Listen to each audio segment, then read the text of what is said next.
दोस्तों नमस्कार, आप देख रहे हैं लालटेन भोजपुरी और आप लोगों का एक बार फिर से लालटेन भोजपुरी चैनल पर स्वागत है। तो दोस्तों ये वीडियो देखिए, आज एक बार फिर से खेसारी लाल यादव ने और धमाकेदार रील वीडियो शेयर किया है और वो भी अक्षरा सिंह के साथ।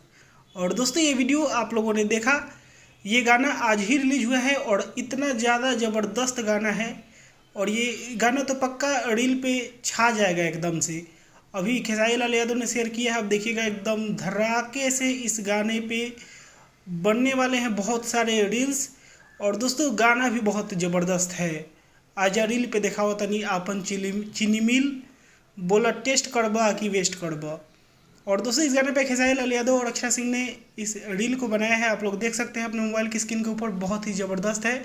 और दोस्तों ये वीडियो मुझे जहाँ तक लगता है उसी दिन शूटिंग के दिन का है, जिस दिन सलीम सुलेमान जी के गाने का शूटिंग हो रहा था उसी दिन का है। और दोस्तों बहुत ही ज़बरदस्त, ये गाना जितना ज़बरदस्त है उतना ही ज़बरदस्त इसका वीडियो रिलीज हुआ है, उससे भी ज़्यादा ज़बरदस्त ये रील वीडियो खेसारी लाल यादव ने शेयर किया है। तो दोस्तों ये रील आप लोगों को कैसा लगा कमेंट करके बताइएगा, और अगर आप लोग बनाते हैं तो आप लोग भी बनाइए। और इसी के साथ मैं इस वीडियो को यहीं पे ख़त्म करता हूँ। आप लोग इस वीडियो को लाइक करिएगा, शेयर करिएगा। मैं मिलूंगा आप लोगों से नए वीडियो में, तब तक के लिए जय हिंद, जय भोजपुरी।